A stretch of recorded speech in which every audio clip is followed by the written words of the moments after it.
You're listening to BQN. Assimilate the audio.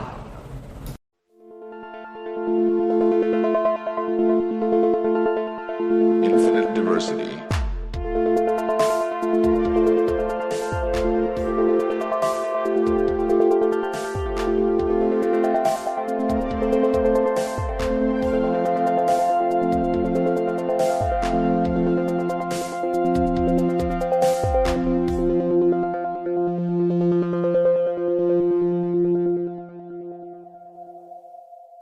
Live long and prosper, and welcome to Infinite Diversity, a Star Trek Universe podcast here on the BQN Podcast Collective.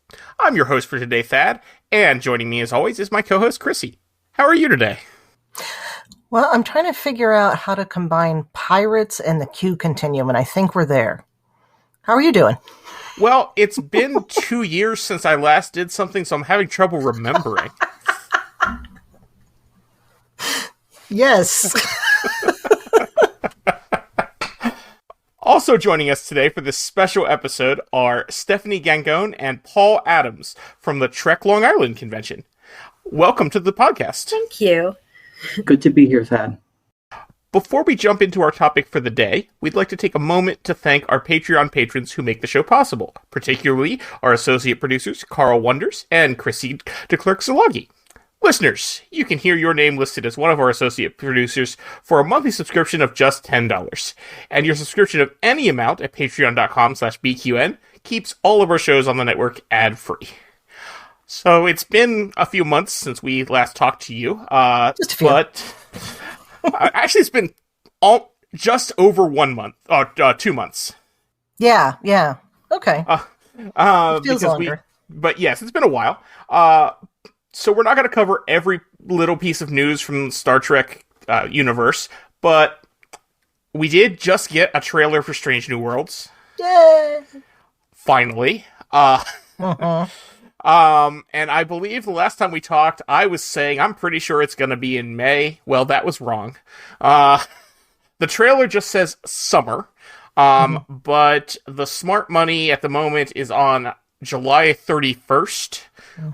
There has not been an official announcement from Paramount, but Sky Showtime in the Netherlands told a customer who asked that it would be premiering on August 1st, and they have typically been 1 day behind Paramount Plus.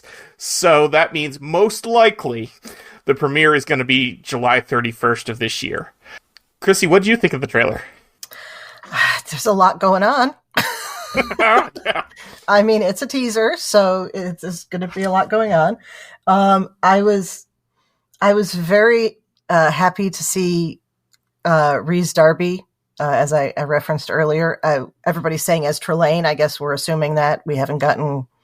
I mean, based on the outfit and the fact that he's snapping his finger, it implies to me that he is Trelane, and they're going with the theory that everyone has had since, the 90s, that Trelane is a Q. Yeah. And I love that. And the casting is dead on. I mean, you cannot go wrong with having Rhys Darby as Trelane. That's just absolutely beautiful. If anybody has not seen Our Flag Means Death, oh my God, you must see it. It's so good. I know a lot of people are like, well, I don't want to talk to Trelane because he said he hadn't seen humans before. They'll figure it out. They explained a musical episode. They'll figure it out. It'll be fine. And it looks like we've got a murder mystery, maybe holodeck thingy set in the 30s or 40s. Yeah, that could be interesting. Yeah. So I'm looking forward to that.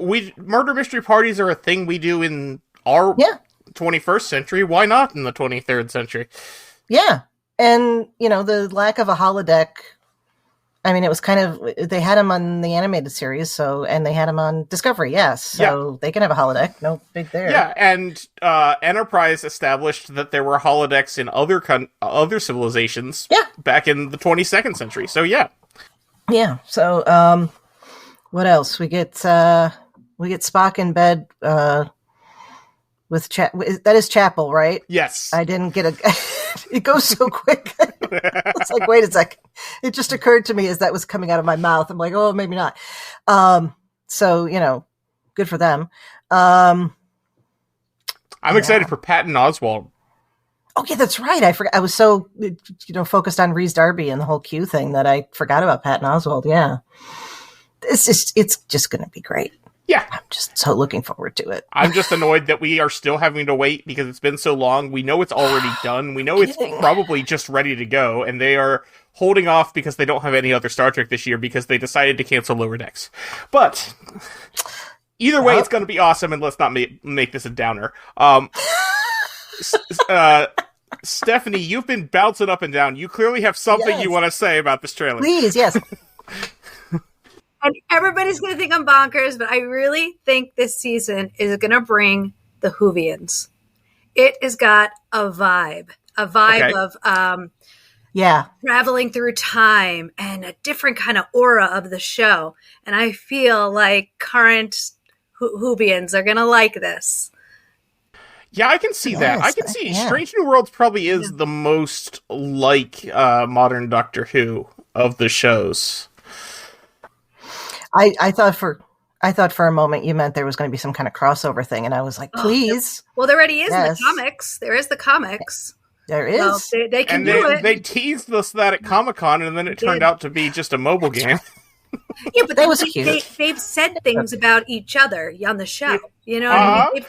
They've referenced each other, so it's possible. So that vibe, that Whovian vibe, was there in that.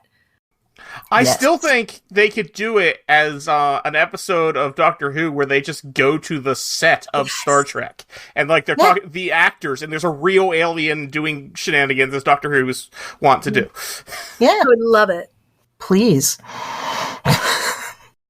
All right, Paul, I assume you also saw the Strange New Worlds trailer? Yes, I did. And let me tell you, I'm excited I loved from the moment it started, the vintage look of it. And I felt like they are setting up to really transition into the look and the feel of the original series in terms of like the fact that it was filmed in the 1960s with those color palettes and the lighting and the costuming. And I just was like observing that even from the first season of Strange New Worlds, which was very, very retrospective, but very high tech, to this was like high tech, but then also we're going to get closer to the look and feel of the original series. So I love that. And then of course, halfway through when you get that historic TNG holodeck grid, I thought, well, this is exciting. It'll be interesting to see where we go from there. And then lastly, personally, I was excited by the prospect of Trelane because as a watcher of the series since I was 11 years old, originally in reruns, obviously, I was a fan of that episode. And I feel like it's often been overlooked because I just enjoyed it. That it was William Campbell who played Trelane, yes. Right? Okay, yeah. I just think he's great because he also, in contrast, played one of the Klingons. Cool. And it's like you have that dynamic performance from William Campbell, and to pay homage to this character that he did so long ago, back in the late 60s, and potentially bringing back Q. And it'll be interesting to see, as Trelane, the Q continuum being carried on by someone else. You know, the great John Delancey has done it so long, but it'll be interesting to see a different take on it. And so, yeah, those three things. I think the look, the feel, the holodeck for me, and of course, Trelane. And of course, seeing all those characters continuing to develop on Strange New Worlds.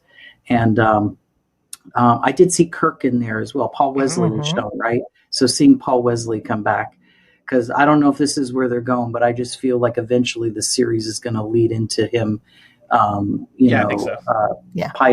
captaining eventually. But that could just be in my brain and not the folks at the writing. I think it's in everyone's brain. No, that's yes. The thing we've been saying is you have a scene of Wesley and Ethan Peck and whoever they get to play McCoy get into a turbo lift, and then it cuts to a scene from the original series of them walking out onto the bridge.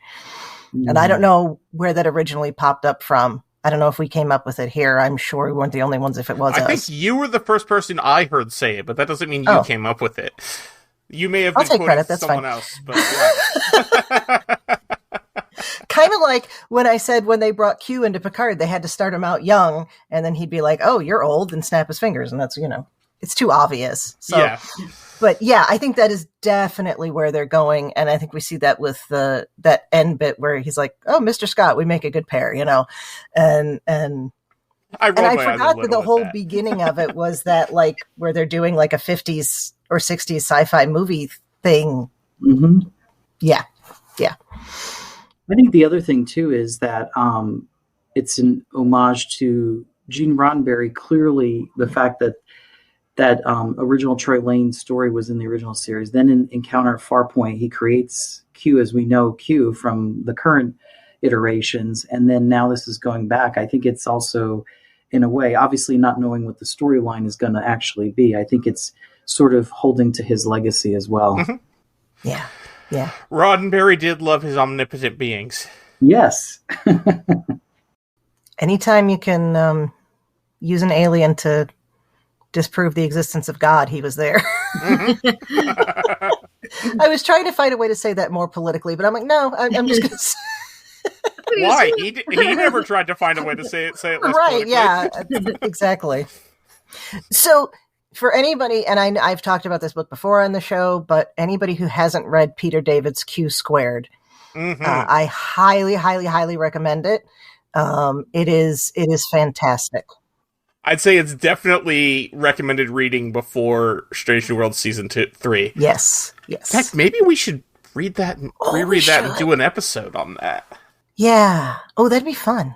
Yeah. Have you guys read that? Or I don't know if you guys are novel readers. No, I haven't read. I'm familiar with the cover. I've seen the cover of it. I know which one you're talking about. Yeah. It's Trelane as a young Q and Q having to deal with him. And then there's time travel / multiverse shenanigans. Yeah, because it's a TNG novel, but it's about Trelane. So yes, it's pretty good. Mm-hmm. I mean, I haven't read it since 1997 or something. So it would be interesting to see how I feel about it. You'd be like, oh man. Yeah. I read it when I was 11. So don't do that episode. Yeah, really. You might read it and go, God, this is terrible. No, you won't, because it's good. It's so good. Yeah, I was gonna say I've read it probably about maybe a decade ago, maybe a little more. Again, for I don't know how many times. So. Well, I know our other our associate producer Carl is a big fan of that book, so we might have to see about getting him on to do a reread of that.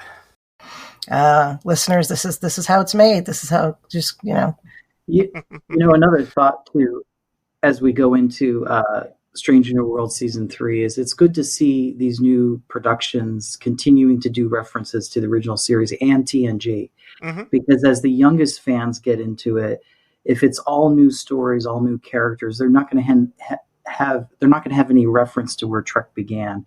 So I know that we're talking about Pike's era, but I like how they're continuing to integrate character and characterizations from the other series, because it'll get them to watch those other series. And if nobody rewatches what's already been created in the past, you don't get the full impact of the Trek universe. So I think this is good. It's the hook to get them to watch the other shows. And if you don't want to rewatch Star Trek, why would you subscribe to Paramount Plus? Exactly. Yeah.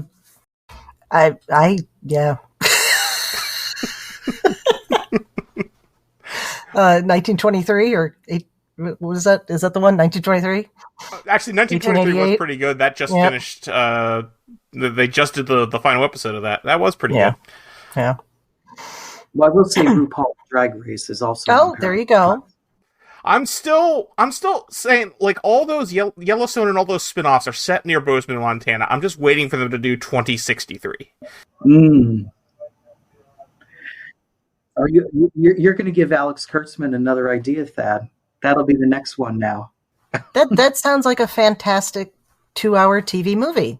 Right? That could be slightly comedic without being too comedic, but also, I wouldn't expect any it to number be of very other things. Comedic. That's not really in vain for that franchise. I know. I was trying to make a bad joke about Section 31, and it just went nowhere. Oh, I gotcha. Sorry, I had already forgotten that happened. I had wiped it from my memory. I would love. You could make it comedic, okay? Because here's how you do it. You take we have a character who's established that he knows what's going to happen, and he's in the 21st century. It's in the form of Cristobal Rios, right? So you make it like a road trip comedy, if you wanted to make it funny. Like he's like, I never thought I'd have the chance to actually see this in person, and bring in that Vulcan from Mistral. Mistral. Mistral. And Mistral, yeah. And so you end it with like the scene with where they're shaking hands, and it's just Rios in the background, like behind a tree. Anyway. See, all of these crossover things that could be happening, they just don't think about it. It would just be so much fun. Instead they have people putting up posters on Instagram about the funniest episodes of Star Trek, and they screw up Lower Decks and Lower Decks. Yeah. The TNG episode Lower Decks, which I actually... It wasn't the person who made that poster's fault, actually. I looked it up. Oh. The author of the article says that they put the lower TNG episode Lower Decks an honorable mention for funniest episode of Star Trek, which means it was the author having a ridiculously dumb idea and not someone making a mistake. I didn't even see this meme. I missed this one. That is that AI? I hope it's AI. No, it's a real person. Oh no. It's a real person. And I apologize if you're a listener and I just called you dumb, but I'm sorry. Lower Decks is not a comedy episode. I actually, for funniest TNG episode, I would pick I forget the name, but the Robin Hood episode in the holidays. Cupid, yeah. Yeah. I enjoyed it. It was fun. They all end up there and they're all... I would put Rascals, Deja Q. There's a lot of funny episodes of TNG. The sex scandal is funnier than... Yes, Sub Rosa is unintentionally funny. Even when Gates McFadden chews the gum in The Big Goodbye. It's kind of There's a lot more humor in The Big Goodbye than there is in Lower Decks. The only slightly humorous scene I can even think of from that is when Lavelle is trying to talk to Riker and thinks he's Canadian, and there's that whole thing. But anyway, that's cringe. Not humor. I digress. I'm sorry. I can rant about Star Trek all day long, as we know. But we are here for a reason. Listeners may have noticed that I said our guests are from Trek Long Island, which is a fantastic Star Trek convention that's coming up very soon, just the end of May. I attended the first two, and they were great. I'm attending this one this year, and this will be the first time I've attended a convention in an official capacity. Infinite Diversity will have a table, and you will even see me on stage if you really want to do that sort of thing. But anyway, Stephanie and Paul, what do you want to tell us about the show? I want to talk a little bit about the panels. We didn't do that with anybody yet. And you guys are talking about comedy and Star Trek. We're doing a panel on Saturday evening, probably about 9:00, of horror. Last year we had a big horror theme at night, and it just was so cool. So we're doing Terror in Space. And it's going to be talking mostly about Star Trek, but about other series. Just about because people forget. There are some really scary episodes. Oh, yeah. So that's one of our panels. And the guy that runs the Long Island Horror Convention, Lich, is going to be the one hosting the panel, which is pretty cool. Oh, cool. Nice. I'm going to be part of a panel of... I think it's controversial Star Trek opinions or something like that. No, there's not. There's never a controversial Star Trek opinion. Everybody agrees. Come on. So, Thad, is that panel going to include a discussion about Section 31, the movie? Is there controversy over that? And it's related because I like to. That's one of my specialties outside the Trek world, and so I didn't know if that'd be part of it. I'll have to join. I'm sorry. It's unpopular Star Trek opinions. I see you. You're right here. You're on Saturday, and I think you're going to be at 12, as long as nothing changed, or 1 yes, or something. I think that's the email I got sent. Schedule. Let me get this. So we're trying to get the schedule done for people because people are just asking. But with the two people canceling, we had to move things around a lot, Yep. so it shifted us. But so I'll give a couple of spoilers today. I probably can do that. That'll be fun. Let's see what I got. Okay, I got the USS Britannic coming back, and they're going to be doing a whole bunch of panels for us. Don't think they pricked their topics yet. Usually they're straight Star Trek themed discussion panels. And then tell me, you know your diversity panels. You talk about diversity panels. Why look for a good one? Yeah, no, I'll go down the rundown. That one's a little bit bigger, so let me just talk briefly about the science panels coming up, since the science director is not able to join the discussion today.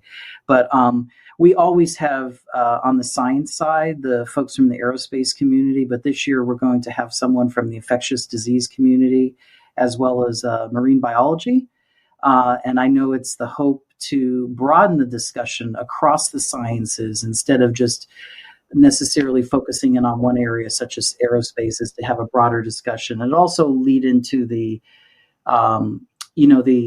influence of folks getting into STEM and STEAM.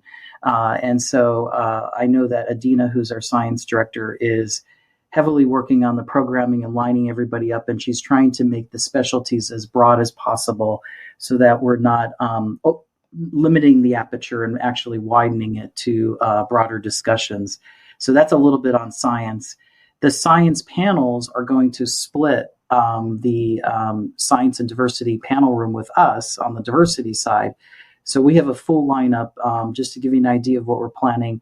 On Friday night, Matt Jennings, who did the fan film 1701, A Blurred Story, is going to be at the convention, is going to actually present the film, which is 3 parts, and then reveal some behind the scenes and exclusive content, which will be a Trek Long Island exclusive. So I'm really looking forward to that. And the story of the fan film, no spoilers here, but it's basically about a queer nerd trying to find love. And so we'll run the fan film, and then he'll be there to do a Q&A after, and then run that exclusive content. We're also starting with a drag story hour earlier that evening. 8 o'clock on Friday evening.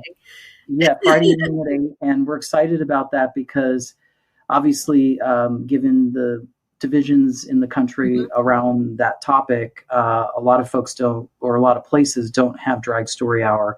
So we're proud to be able to present that on Friday. And Jesse Briggs out of the Harrisburg, Lancaster area from Pennsylvania, that I know that's your area. That's also where I am. Yeah, Jesse's going to come up and do the drag story hour as well as be one of the diversity panel guests. And the most important with that is that we're doing it on the main stage so everybody can come. A big stigma with Drag Queen Storytime is people think it's like something that it's not. So we want to make sure she's performing for children, teenagers, adults. They can be, oh, this is what this is? Why is everybody so upset about this? It's kind of cool. So we begin with 2 unique things on Friday night, the Drag Story Hour, of course, and the Matt Jennings premiere, which I should say is also done in partnership with the Sci-Fi Sisters as well. The Sci-Fi Sisters are doing a lot of panels. I could tell you a couple of those. Yes, and I'll hand it over to you to cover their part in a second. So that's on Friday. Then on Saturday, we're going to have 3 traditional diversity panels. One focused on gender and identity, which will have guests from across the spectrum, from the transgender community, drag queen, lesbian, gay, cisgender representation, pansexual. We're trying to bring as many perspectives from the community as possible to kind of have that discussion about the fluidity of gender and also to the different dynamics of gender expression. Then we're going to have an allies and families panel because we would not be where we are in terms of feeling welcomed and belonged without our allies and our families. And so there's going to be an allies panel where we're going to talk with them about all those dynamics of support and what their experiences are like as an ally, which we broke out purposefully to give folks a little bit of a voice and more room in the discussion as to being an ally in the community. And then lastly, hosted by Demanda Martini, a drag queen out of the Washington, D.C. area, she is going to host the LGBTQIA plus representation in media at the end of the day on Saturday. And it's an exciting panel because it'll have two of the actors will be on there, including Matt Jennings and Alex Steele. There's going to be an author on there. I believe there's a podcaster as well as an artist to kind of capture all of those different forms of art and where they feel that they're represented within that craft. And then on Sunday, we're going to have our Trektivism panel, which I'm part of the Trektivism team with Matt Simone and Heather Ray Barker. Matt is actually going to be there along with John Billingsley. And the Trektivism panel is going to have a number of charities on the panel that are going to talk about their mission. But it's not going to just be the folks on the panel. It'll be a discussion with everyone in the room about how do you contribute to charity and how do you be involved and how do you create impact. So it's really a discussion about sharing impact and how can we all lean on one another to make a better world. And then that wraps up Trektivism, but maybe Stephanie, you could talk about all the Saturday night programming. I'll tell you about some other fun stuff going on. So as you guys know, we have podcasters doing a lot of our programming. And so a couple of and you can tell me if it's yours, because not everybody has like a name next to it. Sci-Fi Sisters are going to be doing a panel called Space Karens. And if you can't, I mean, seriously, Sci-Fi Sisters alone are hysterical, but let them talk about Karens for an hour. Oh my goodness. We got the Women of Trek with the Women of Warp, and Strange New Pod is doing a panel called Let's Name Him Jim. And then also on Saturday, let's see. I got James Kerwin coming. We'll be talking to him a little bit about directing. Women in Warp will be doing 10-year anniversary retrospective. Of course, we're going to have stupid Star Trek questions with the Captain's Quadrant. I love the Captain's Quadrant. Very nice guys. And let's see. Unpopular Star Trek opinions. I love that. I wonder who's doing that. To be clear, actually, the Fathery from Text Trek is the one that's running the panel. He just asked me to be on it. Okay. You're going to make it wonderful, though, right? All right, Panel Room D. This is actually, I really love the fan panels because these are the ones you get the people coming in and talking about the things they've never heard about. So this actually made me think of you. The Britannic is doing Star Trek Stranger Worlds. Is it setting the stage for the TOS crew? And then, of course, we're going to have a panel about the autobiography of Benjamin Sisko with the author. We will be, let's see. I'm going to go back one to Saturday. I don't want to tell you days. I'm doing one with women who write. I want to have a panel just on women who write because there's always a bunch of guys talking. I want to hear from the gal. And I'm also going to do a panel with Chris Abbott. I know he's going to be on it. I'm not sure who else about representation, queer representation in adult literature because you don't really. There's never a panel on that. I was just recently at an ALA meeting, American Library Association, and there's always a focus on when you go into the library, the teens, the children's, but an adult never walks in and finds their section. And it's about time that we kind of get that together. And then John Peel, we're doing an open book with John Peel. And of course, bridging Star Wars and Star Trek. And because, we all got to be friends out there. We're also doing meetups this year, more meetups because I love that. And right now, my favorite one is this because you mentioned Q before. Ready? Okay, then my new favorite term is community. Get it? Community. I love it. So everybody's invited. All of our queer friends are invited. All of our Q friends are invited. All of our queer Q friends are invited. I want to see what happens. Let's put them all in a room. So that's what we're looking at. And then there's the nighttime parties. Yep. For $25, you too can go to the Starship Fabulous and listen to what is it? It's called Do you know Flock? How is it? What is John naming it? So 2 parts. It'll start out from 9:30 to 10:15. So You Think You Know Phlox. There it is. Hosted by the Star Trek family, Mark Sickle.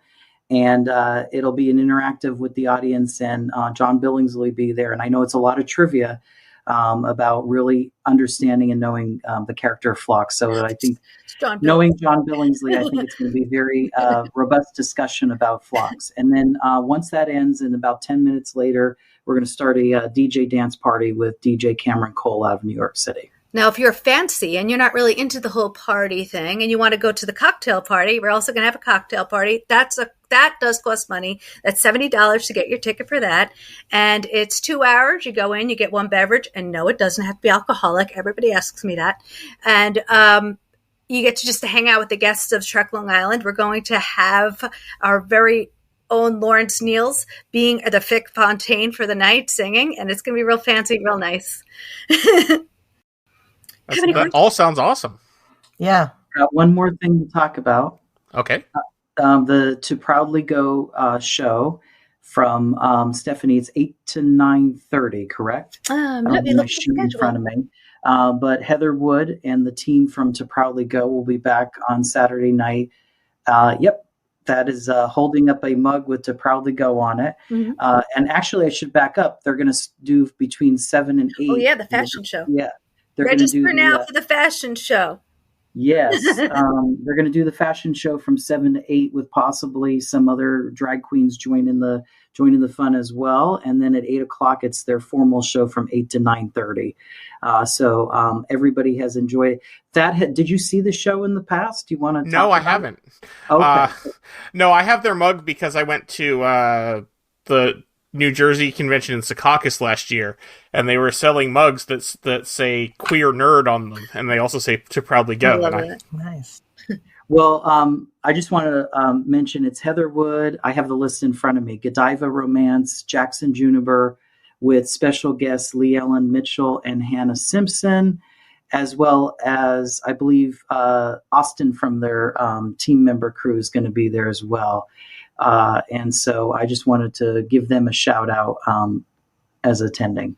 So right after that, at 10 o'clock, the Cosplay Cabaret is coming.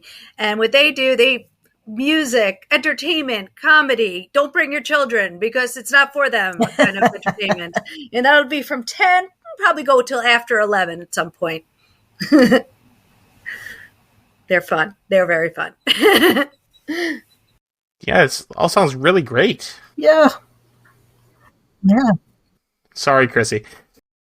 No. And to that point, Thad,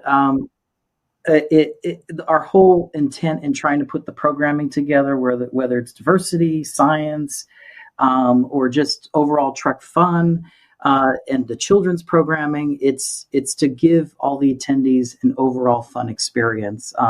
We've all talked about this personally and in person, that going to these conventions is all about family and community and bringing folks together and having a good time and having a connecting time with those that we love in the Star Trek family, fans and peers and friends alike. So we tried to build all the programming around that so that, of course you're coming to see the guest actors and celebrities, but it's not just that. It's all this other things that you can do with your friends and programming throughout the night. So that was our goal. And like Stephanie said, we're viciously trying to get that schedule out there, and hopefully it'll be out very soon. Looking now, my children's director actually started putting stuff in. So if you got kids, bring them.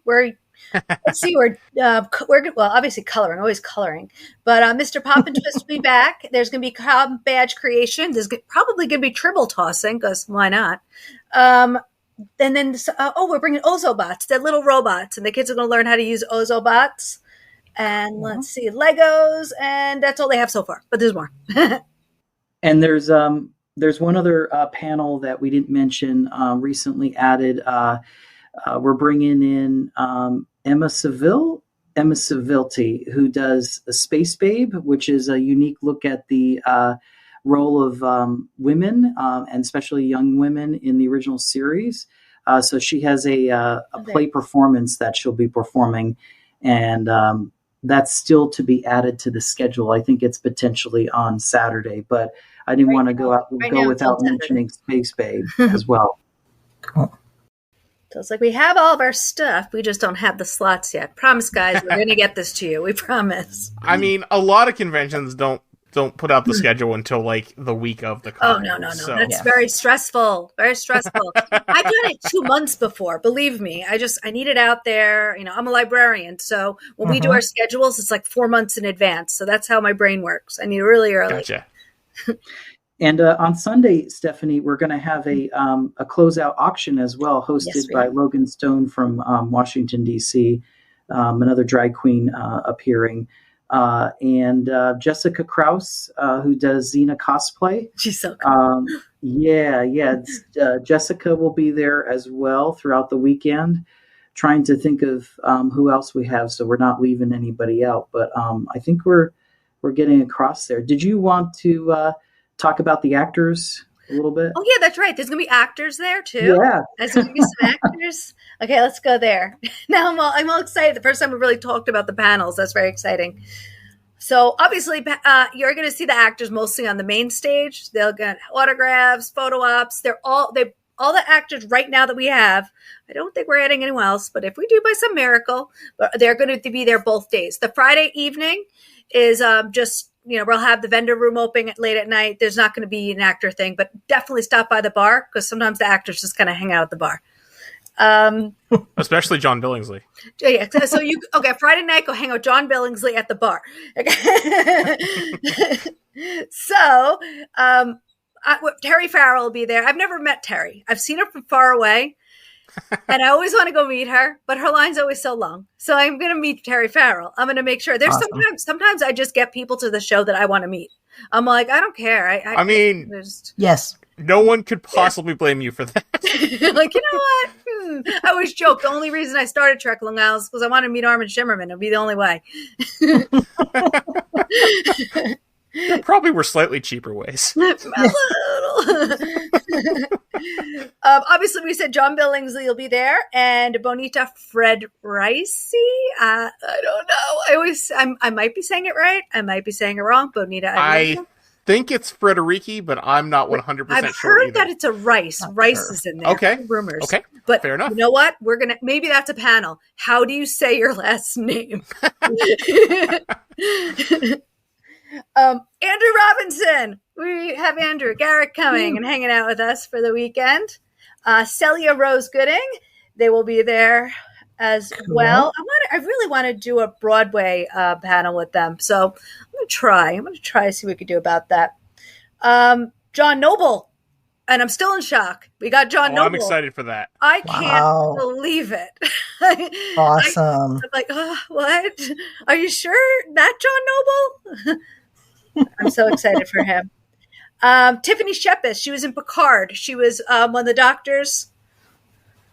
Was arguing with the doctor on Picard. Louise Sorel, original series.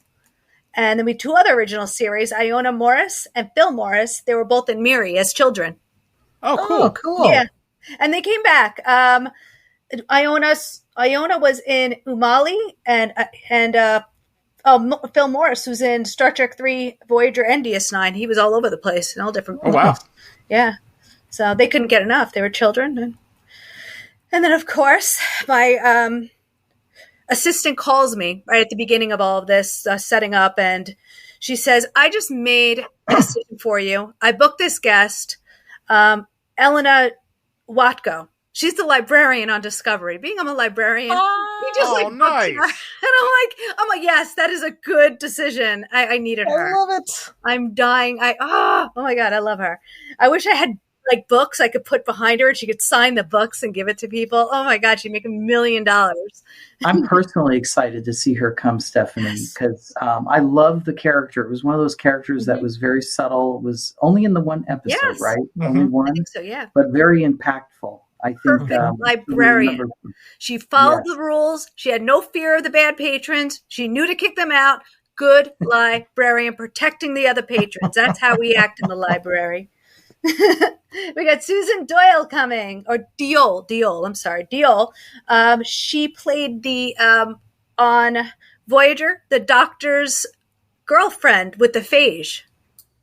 Oh, okay. Yes. Yeah. Love her. Then we got Olivia Younger. She was on Picard. She has a small role on Picard. She was just she was an awesome, strong woman character on the show. So I'm very excited to have her coming. Hold on. Let me scroll down a little bit more because, I don't know. Then we got Amy Peets. She has a role bridge crew on The Next Generation. And then Alex Di Heel. Di Heel, is that how you say it? Yes. Explain what Alex played. I always say it wrong.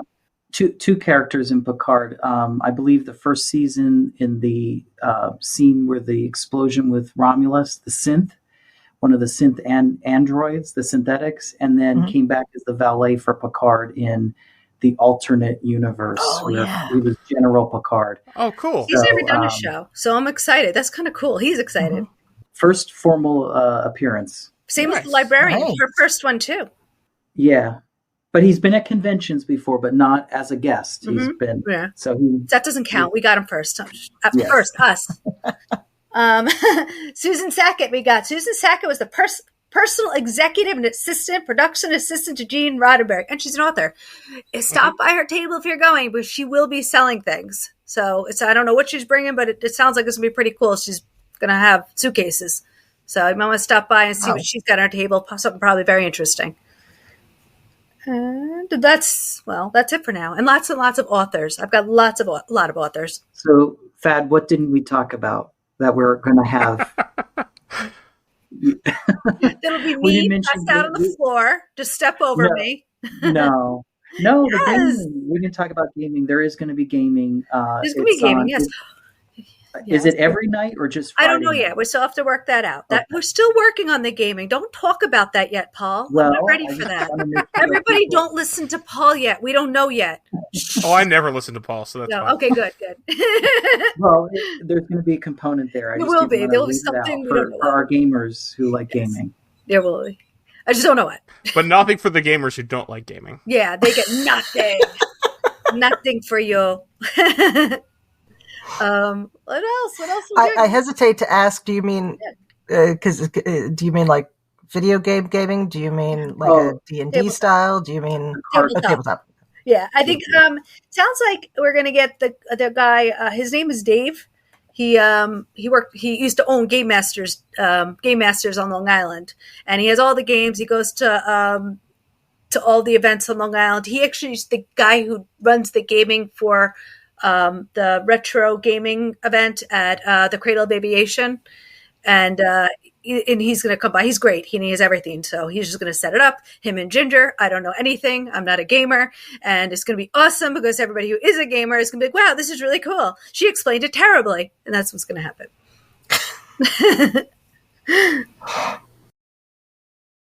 I think we threw it all at you. I think. All right. Now ask us random questions like, so what's your favorite color?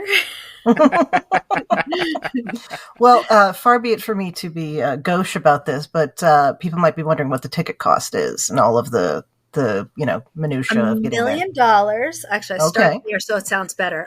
So it's $70 for the whole weekend. So it's really not. That's fantastic. Bad. Not bad. $70 for the weekend. Price. And say you only want to come for Saturday, it's $40. Sunday, I believe, is $30. And Friday, I think it's $20. But just remember, if you're only coming Friday, you're not going to see guests. You're just chilling out with friends, hanging out, things like that.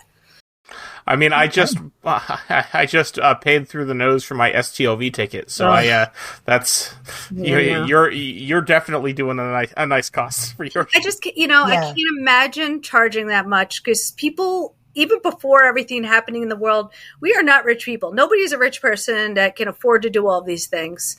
Yeah. And actually, something really nice happened today. I had somebody email me.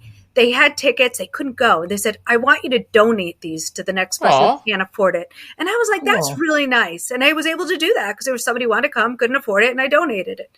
And because there's just many people that we were at AwesomeCon this weekend. It wasn't as busy. There's a lot more people who cannot afford to go to these events. And hey, be kind to your friends. And AwesomeCon's a lot more than $70 a weekend, I can tell you that. Yeah. But yeah.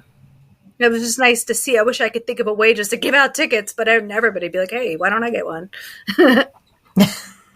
On a logistics note, Stephanie, if anybody has any issues with the online lodging hotel reservations, they should call the hotel, right? Yes, absolutely. Just to be sure. So what happens, people want to come all like maybe 4 days, but the block is 2 days. So when you put an extra day, it gets confused and says there are no rooms, but there are rooms. There are definitely rooms. Also, I will say, if you're driving and you're cheap like me, there are a lot of hotels in the area that are not, that you can get really good deals. Like Holiday Inn Express is a good one. Yeah. That's a good one. If you want to gamble, go out to Jake's 58. And I'll point. I think I'm in a La Quinta. La Quinta.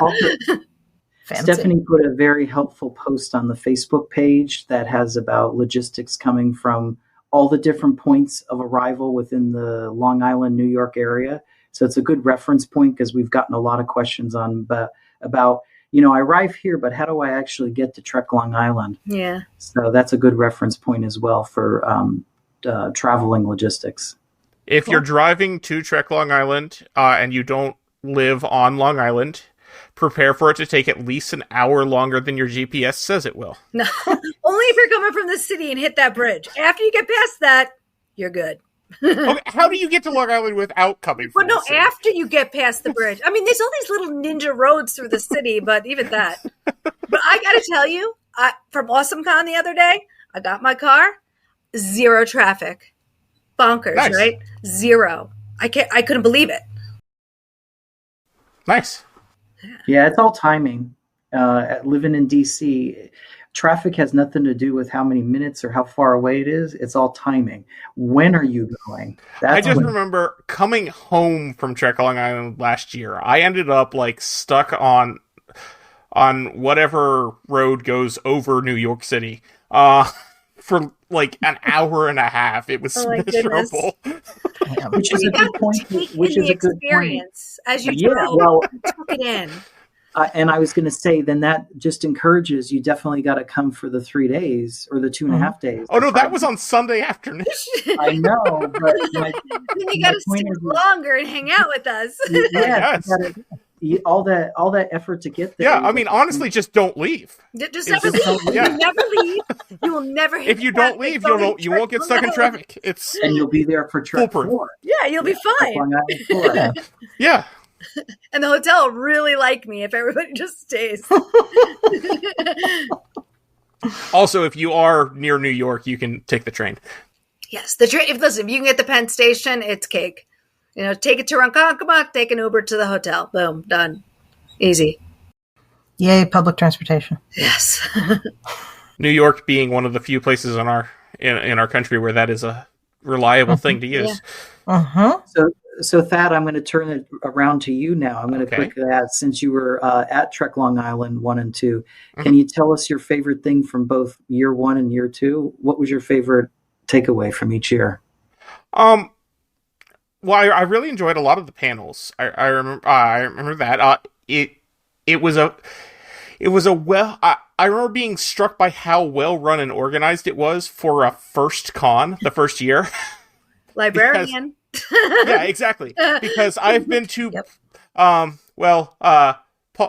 knows some of the less well run cons I've been to.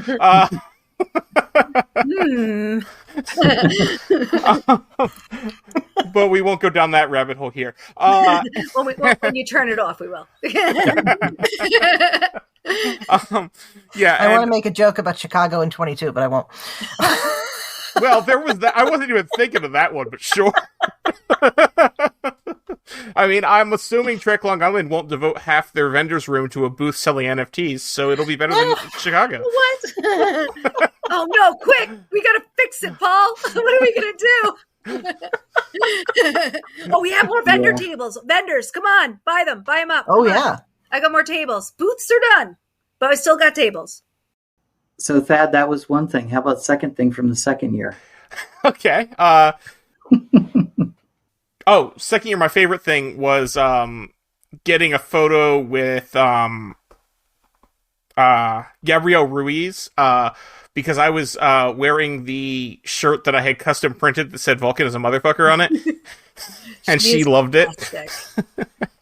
That was her first convention too. Did you know that? Awesome. Yeah, it was her. Well, technically, yeah, she had been on the cruise. But she wasn't like, but this is her first sitting down. Yeah, that was, she came to me. I saw her in New Jersey and she runs up to me. My first convention. She hugs me. I love Gabrielle. She is so nice. So nice. And and then when I saw her in Vegas last year, she remembered me from Trek Long Island. She greeted me by name. Wow. That shirt is memorable. I guess, yeah. As are you. About to say you're not. Combine the two and it's, I'm so happy I got her. I just love her so much. Yeah, she's great. Yeah, no, she's really great. I had to mute a second because my clock was going off behind me here. But I wanted to say that, she's a really nice person and she remembers everybody. And she has a little bit of a sense of humor. So I'm not surprised with your story, Thad. So that's awesome. Yeah. Sorry to put you on the spot, but I was curious. No, that's fine. I mean, I really enjoyed the con. The first year I went, I'm like, oh great, it's a Star Trek convention I can drive to. Let's go. And then I had a lot of fun. I immediately I'm going back next year. And yeah, I love that. That's a good reaction. Yeah. And then this year, even if they hadn't reached out and asked if I wanted to actually be there officially as part for the podcast, I would have come as a regular attendee. Oh, so dang it. That's $70 down the tube.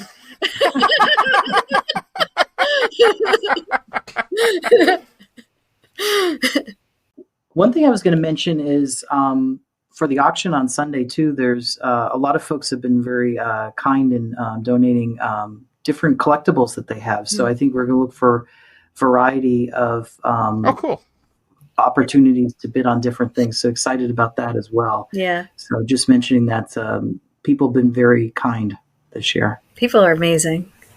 Yes. That's great. And you never know what you might see at an auction like that. Yeah. Yes. Do you have, speaking of vendors, Stephanie, is there anybody that you can highlight? Do you have that available just to mention who's going to be there? Oh my goodness. Hold on. Okay, you talk. I'll talk about something else while I look. While you're pulling it up. No, because it's also good for folks to know because we always want to plan ahead and, make sure we all have enough money for the different things we want to do. So we never have enough money for a vendor's room at a con. Oh, I know. I'm always running to the hours. We're talking about things here. Like I always go to the ATM before, and Thad, you've been with me where I've actually said, I got to go run to the ATM. Mm-hmm.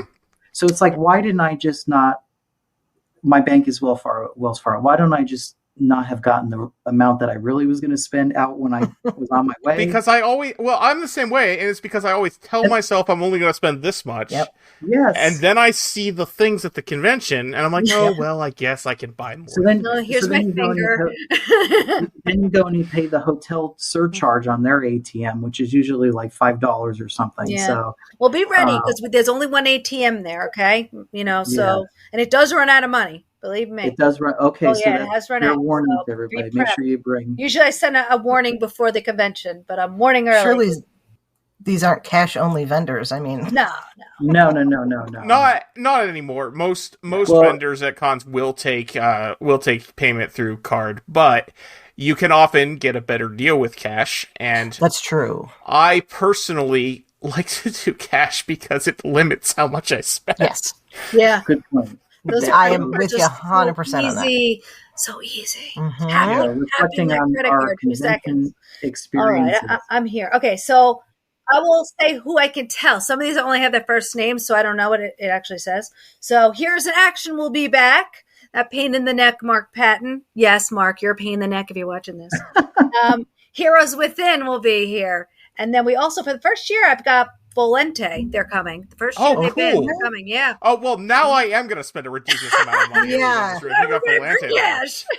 Because they'll have those cool $300 jackets that I can't not buy because they're cool. I saw somebody wearing one the other day, and I'm like, can I just touch your jacket? They're beautiful. We have Andrew Kaplan he's of Trekatecture.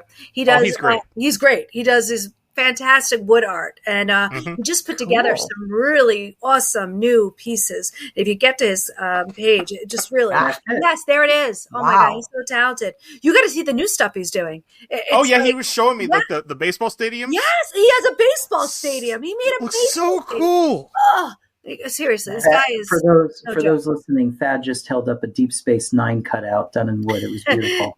That's right. Because if there is Deep Space Nine merchandise, I will have it. Is basically how that goes. Let's see. I got the Highland Candles is coming back with their Trek themed candles, which we need. I love them. They're so nice. Rob Perlman will be back for selling books in the vendor room. There's a whole bunch of more people here, but seriously, I don't have the names of their businesses. I don't remember. This guy, the guy who sells the T-shirts, who's in the back, T-shirt vendor. You'll find a lot of the weird, rare T-shirts that he has. He'll be there. His name's Steve. I don't know if he has named his business. Sorry, Steve. But he's great. Steve, the T-shirt vendor. All right. Steve, the T-shirt vendor. Oh, the Toy Reaper. That's a new one. I don't know them, but I'm really excited. No, that's not a name I'm familiar with. Me either. Well, I happen to know this person. You do? Tell me about the Toy Reaper. And that you actually do know. Okay. Yes, I do know who that is. Never mind. One of my friends who sells toys and collectibles and actually rare television antique type collectibles from some of the older vintage toys. I couldn't think of the term. He does vintage toys and rare or hard to find collectibles. Walter Mendez out of Garfield, New Jersey. So yeah, I always just knew that as Walter's booth. I don't think I ever knew the name. Yeah, he goes by. You know what? I know who that is now. I met him. He's so nice. Oh, he's great. He's a great guy. Nice. I know. Yeah. You know what? I got to put him over there. I think he wants to be there. I got to move him. Okay. I'm happy you said that on Instagram. I'm gonna have to tell him now. I gave him a shout out now on this podcast. Yeah, he's so nice. And then the last person mistake, but there are a whole bunch more. I just don't know who they are. The Steam Superheroes. Paul, tell us about the Steam Superheroes. You know who they are. So Yes, Steam Superheroes, who's one of our partners, actually just was here with us in AwesomeCon over this past weekend in DC. But they are a nonprofit, from my understanding, and what they do is they produce a comic book that has characters based on real life heroes within Steam and STEM, and they also make sure I don't say this incorrectly here, Stephanie, but they have a relationship with the Nichelle Nichols family, and I believe Nichelle Nichols' sister helps support them. And one of the characters in the comic book is based on her sister as a professional. And so the charity helps to support access and education for STEM, and so that the funds are raised through the comic book. But Steam Superheroes will be there. It's a great comic. It's really awesome. Get to that table and buy that comic. It really is fantastic. I'd show you now, but I don't have it with me. And they can't see it though because we're on. Well, they can see it. Not everybody else out there, but they can look visualize. Wow, what a wonderful comic book! You all should buy it, right? But it's awesome because it actually because when you're reading about real people doing real things, it may inspire these young folks reading it. I want to be that person someday. So just like viewing it on TV, like all of us did with Star Trek, I want to be on the bridge or I want to be an engineer, they're reading it in the comic book. So that's wonderful. That's great. Try and think what else. I know. That's it. I mean, honestly, if this hasn't convinced you, the other thing, obviously, all the other things you get from going to a Star Trek convention, which the absolute best part of going to any Star Trek convention is spending time with your fellow fans. Yes. You're going to be in a big area filled with other people. Star Trek conventions are the only place where I can just randomly make small talk with people because I can't make small talk for, I'm worse than Data at that. But when you're in a Star Trek convention, you always have a common frame of reference. You can always talk about Star Trek. Mm-hmm. And honestly, there's nothing I like better than talking about Star Trek. That's why I have a Star Trek podcast. That's a great idea, having a Star Trek. And you could be your whole self. You can be your authentic self. There's no... Absolutely. 100%. Yeah. Your people are there. Everybody's people are there. Mm-hmm. Mm-hmm. There are people that come to these conventions. They don't see their friends all year until they get there. Oh, yeah. And it's just so wild. I love that. So wild. I mean, that's the biggest reason I keep going to all these conventions, is because I get to spend time with my people. Yeah. But I always joke, the number one thing people ask me to have at the convention is lots of seating. And yes, we have lots of seating at Trek Long Island. Yeah. I have never had to stand at Trek Long Island for a panel. Yeah, that's probably what you just said right now. I never had to stand at Trek Long Island. It's probably the big, right now I'm going to make sales. Bing, bing, bing, bing, bing. Well, if you make too many, then people might have to stand. So that's a good point. Can you tell, Stephanie, where should folks go to buy the tickets? They should probably go to treklongisland.com. Get their tickets now. And also sign up for the cosplay show if you want to do it now. And we should say, I don't think we officially said when exactly. Yeah, we probably mentioned that. Yeah. So, okay, so go to the convention on May 30th, 31st, and June 1st of 2025. That is helpful. It's the weekend after Memorial Day. Yeah, so everybody's like, wait, that's Memorial Day. No, it's not. See, I thought it out. Don't worry. Not Memorial Day. That's good. Then you'll have less traffic because people will have gone elsewhere the week prior. So, and so if you're invited to a wedding or whatever, don't go. You just go to Trek. Yeah, really. You don't need to do that. That's silly. No. You know, they can be married next year. Why do you need to go now? I mean, the hotel that I stayed in for Trek Long Island last year, I think there were like 6 weddings in it that very weekend. 15 weddings the year before. Wow. So I remember it was either, I can't remember if it was last year or the year before, but at one point I saw a mother of the bride having a meltdown in the lobby about all the Trekkies at her daughter's wedding. Good. Oh well. But that's why the hotel wants to give me more and more rooms. They want me to take it over. They do. They're pushing. So I think there'll be mass weddings. I got one better for you for things that don't go together. I went to a historical conference about Laura Ingalls Wilder in 2017, and in that hotel in Sioux Falls, South Dakota, there was the Laura Ingalls Wilder conference, a cardiology conference, and an MMA fighting weekend. That's fantastic. Those led to some interesting conversations at the bar, I bet. Yeah. It was strange. Well, they say opposites attract. Yeah, that's true. Well, when you arrive at Trek Long Island, too, you'll look for both of our cars because we're like nerds here. Both Stephanie and I have Star Trek on our cars. Yes. You can also look for mine because I also have Star Trek on my car. You do. So I have Live Long and Prosper. You have like the shuttlecraft. Yeah, the Galileo. The Galileo. Nice. Yeah, and I actually have a vanity license plate that says ENTNX01. Yeah. Mine says Trek Long Island. Nice. Trek LI. Thad, you have Doctor Who on there too, right? Or am I thinking in the past? I at one time I had a license plate frame that said my other car is a TARDIS, but that broke a long time ago. Okay. I used to have a Stargate plate on the front, but I replaced that with the one from the cruise the other year. Okay. Because Thad, you and Stephanie are both Doctor Who fans too. Yeah. I learned how to do this from from Long Island Doctor Who. That's how I learned how to run a convention. Cool. I know nothing about Long Island Doctor Who. I should look into that. Well, we'll be teaching you about that. I've actually never been to a Doctor Who convention. Oh, then you got to go to this. This is a small one. Very small. Very, very, very small. But they have Joe Martin coming this year. Oh, nice. Yeah, you should go. And then they have, from the original series, the first episode, Susan. She's going to be there.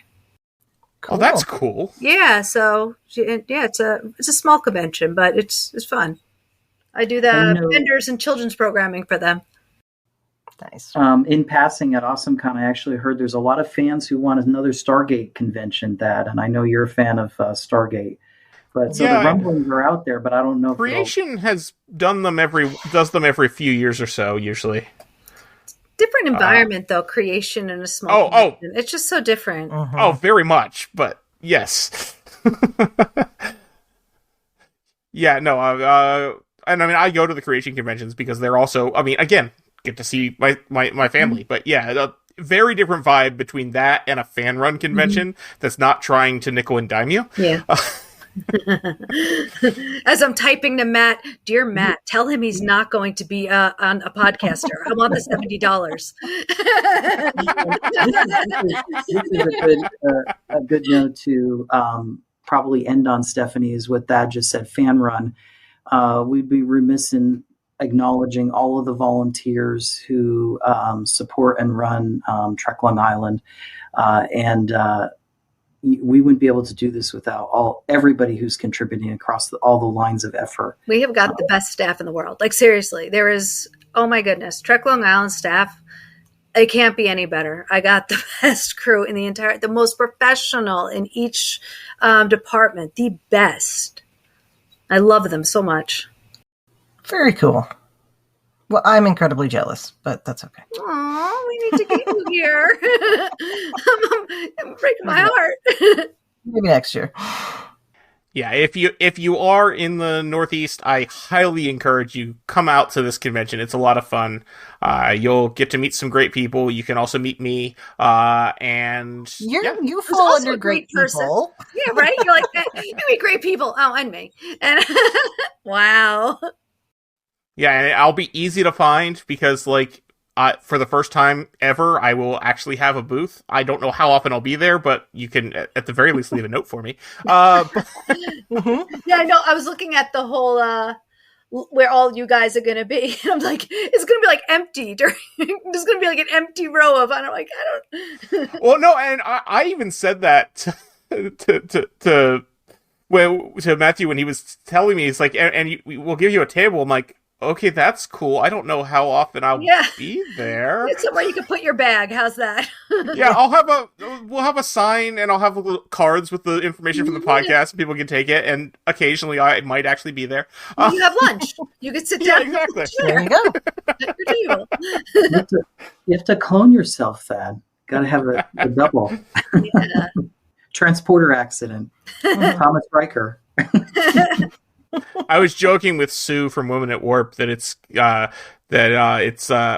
we've switched places and she can hang out at my table now because I always used to hang out at the Women at Warp table. All right. Is there anything else we want to cover with Trek Long Island? Can't think of a darn thing. But I just want to say, on my part, thanks, Thad and Chrissy, for having us on today.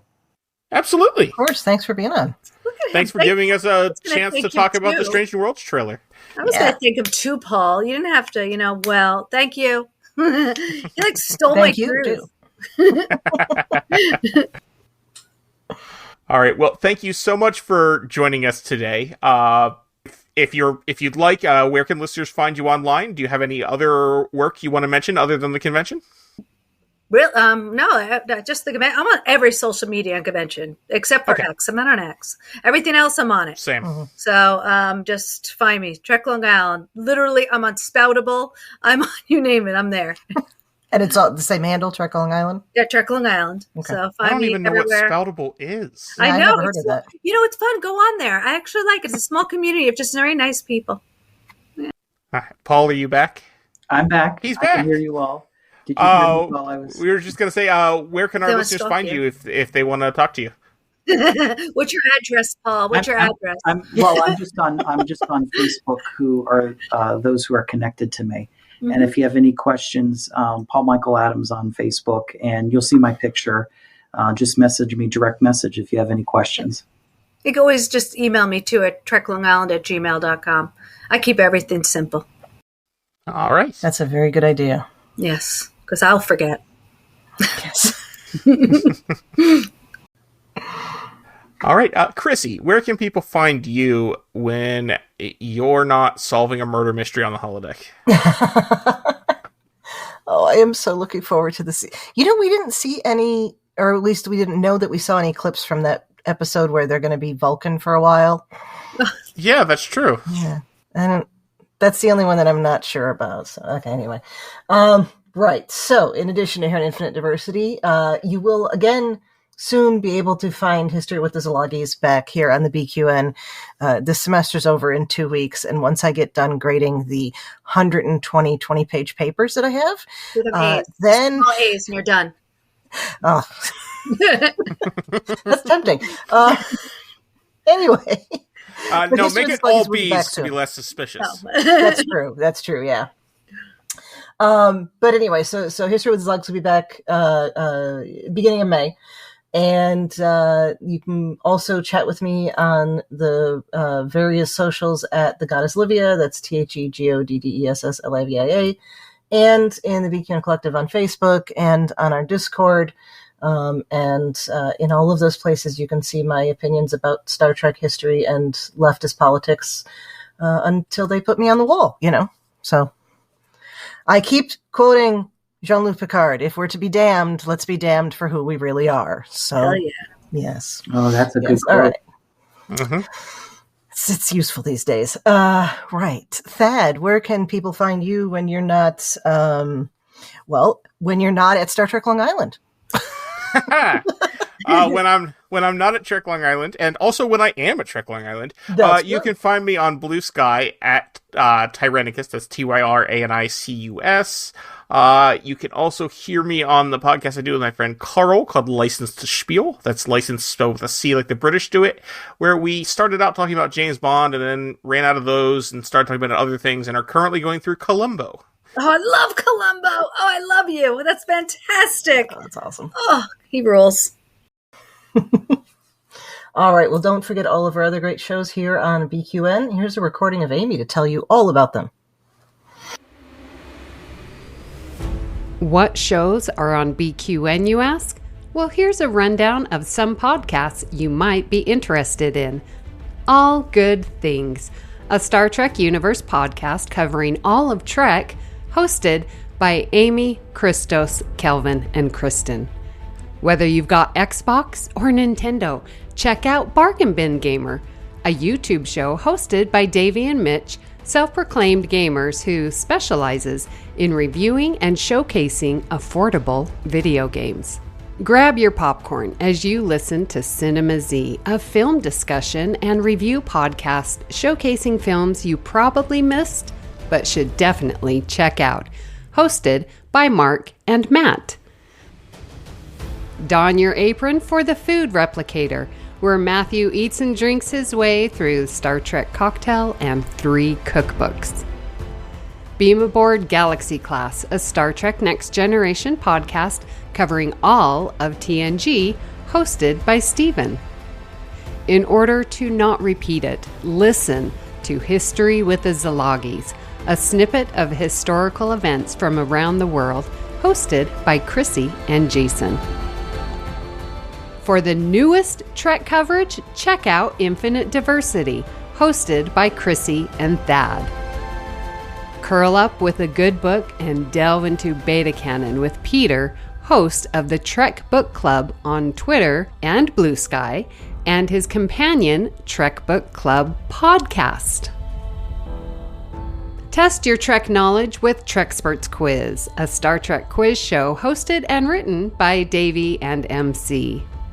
If you're a member of Starfleet Federation or Planetary Union, go check out Union Federation, covering current Star Trek and the Orville, which we all know is really a Trek show, hosted by Kyle, Kevin, Amy, and Haley. Head over to YouTube and watch The View Screen live on Sundays, your Trek-inspired talk show hosted by Calvin and Amy with new 8-week seasons in the spring and fall.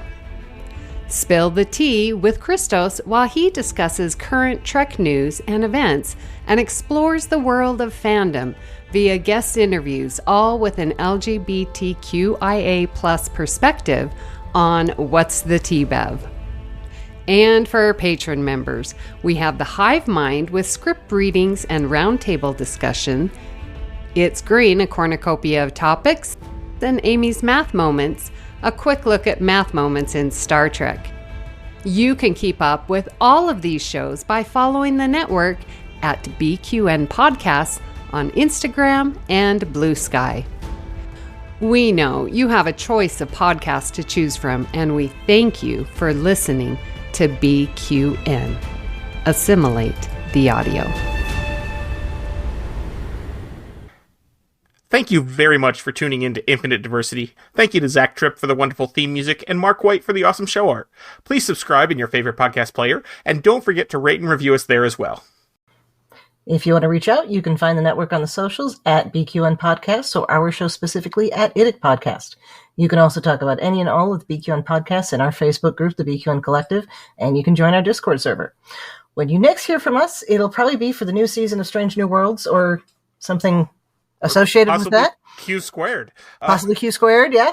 But until then, we bid you peace and long life.